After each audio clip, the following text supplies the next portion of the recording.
What's up, Jules? It is 6:45. I'm getting ready to head down to the gym. Had a productive work day, and now I'm getting ready to have a productive workout. But before I head downstairs, I wanted to talk to you guys. Y'all had a dream, and this dream has been on my mind all day long. You ever had a dream and just couldn't stop thinking about it? Trying to figure out the message that was in the dream? Because I believe all our dreams have a message. The dream that I had was, I had rented an RV or a bus, and we were on a family vacation. And I believe it was my mom, my grandkids, my kids, and my brothers. So I don't know if I rented an RV or a bus. I don't know. I remember it was a large vehicle. And we stopped. I don't know if to eat or to shop, but we stopped. And my mom was getting off the bus. She was coming from the back. I remember that. She was coming from the back. And as she passed me, I had a coffee that was sitting on my knee. And then there was another drink on the floor by my foot. But that drink was a colorful drink. It looked like a slushie or a Slurpee or something.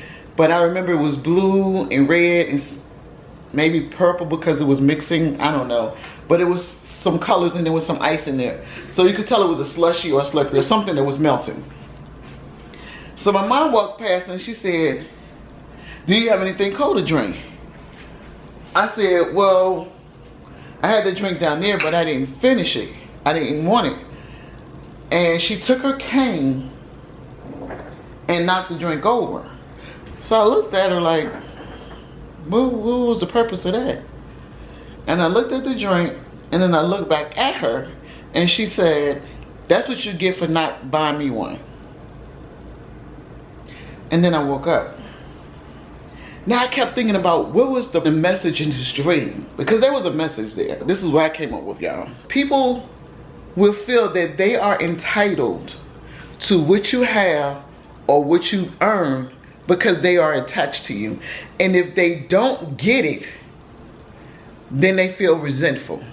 That dream made me think about people that's close to us that hurt us and then move on as if nothing happened, leaving you with this open, gaping wound.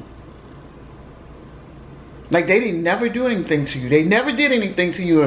Why are you not over what I did to you? It's over. Get over it. Move on. Y'all, I got the best revenge for anybody in your life that's ever hurt you. Y'all wait till I tell y'all this. And I'm going to tell you, this is full proof. I'm telling you, what I'm about to tell you is full proof. You cannot go wrong with this type of revenge that I'm telling you. It's going to make you feel better in the long run, because somebody that's actively attempting to hurt you or consistently hurting you, know that they're hurting your feelings and don't care, they not going to like this type of revenge. They not going to like it. Man, if y'all got a hit list of people that's in your life right now that constantly hurt you, I'm about to tell you how to get back at them. If you got a list of people in your life that have hurt you and continue to hurt you, I got the best revenge method. Oh my goodness, but y'all wait till y'all hear this. If you got people in your life that have walked away from you and hurt you and act like they didn't do anything, and you left with a gaping wound, oh my God, I'm gonna tell you how to get back at these people right now. Y'all go ahead and get y'all list out so y'all can check these people off. I'm telling y'all how to get revenge on these people. Y'all not gonna believe it. But I'm gonna tell you, everybody not gonna be able to do this. Some people are gonna be able to do it, but even doing it, it's gonna take something out of you. The end result, you're gonna be on the better side. But going through it, you might not like it. This method I'm about to tell you, I promise you it is foolproof. Y'all ready? Y'all got y'all list out of people that have done things to y'all, that have hurt you, that have used you, abused you, taken advantage of you, manipulated you, lied to you. You got that list? You got that list, okay. Let me tell y'all what y'all do. Y'all ready for this? And I'm telling y'all this is gonna work. I promise you this is going to work. Man, it's going to take you through it. But it's the best revenge you can take out on anybody that's hurt you. Y'all ready? Pay attention. I want y'all to pay attention. Listen closely. This is the first thing you got to do. The first thing you have to do Forgive them. Forgive them. Forgive them. And I know people say, why should I forgive them for me? And they the ones that's doing the things that they're doing to hurt me. I'm going to tell you why. And this is where the revenge part comes in. They can't trigger you. You take back your power. You are now in control of your emotions. That's why. I'm going to give y'all a little story. My stepfather. Every time I saw this man, I needed to provoke him into an argument to let him know that I'm not that little girl that used to be afraid of him. So I needed to argue with him. I needed to challenge him. I needed to let him know that I was no longer afraid of him. If we was in anywhere near each other, I was going for the jugular.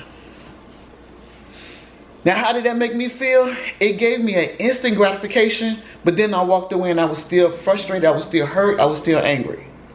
But for that instant, while I was making him angry, it gave me satisfaction to know that I could get him to that point. It didn't resolve my issue though. When I sat down one day and said, you know what, I forgive you because something was wrong with you to treat a child like that. I forgive you. I'm going to tell y'all something. That was the greatest freeing moment of my life because he no longer could trigger me emotionally. He no longer had control of who I could become. He no longer, the seed that he planted was now uprooted and gone. His voice used to trigger me. Nothing about him triggered me anymore. I'm glad that I was able to forgive him before he passed. Because I couldn't imagine having a dead man in control of my emotions. Let me say that for you again. A man that is no longer walking this earth would have control over my emotions. Every time somebody would talk about him, I would go right back to that little girl when I used to be afraid of him. He used to come home and I felt like I had to walk on eggshells, when I felt like I had to hide in my room so he couldn't find a reason to hit me. This man would have had that control over me if I wouldn't have forgave him. I was like, you have to be a sad individual to do something like that to a child. I'm done. Let me move on. I'm taking my power back from you. You no longer have control over how I feel. When people don't have control over you, they may get even more triggered by you. Let me say that again. When people no longer have control over your emotions, they may even get more triggered because they can't make you angry. You are now in control and empowered. Start your healing journey. People who truly have your best interest won't take interest in your demise. Let me say that again. People who truly have your best interest won't take interest in your demise. They won't find joy in your pain. Sometimes you have to let people go to start your healing. You don't like the way your life is going? You are the author of your autobiography. How is it reading so far? What chapter do you not like? Rewrite it. Do not aid, abet, and assist people with wounding you. Say that again. Do not aid, abet, and assist people with wounding you. Fracturing who you are. Because when you buy into that, you assist them. When you listen to them, you help them. And then when you repeat it back to yourself, well, maybe they are right, you're aiding. Somebody that has your best interest not going to want to tear you down. They're going to want to build you up. You don't have to have people in your life. Some people are not meant to be there permanently anyway. I have first cousins that were more like sisters. I no longer speak to. I no longer speak to them because I realized they wasn't adding to my life. They just used me. And because I was in a position and a mindset where I was like, oh, family is all we got, and I wanted to be accepted because I never felt accepted when I was young, it was very easy to take advantage of me. So if you got somebody in your life that's constantly hurting you, you have to stop aiding, abetting, and assisting them in doing that. I'd rather get used to your absence than continue to accept your disrespect. Forgiveness is not easy, y'all. It's not.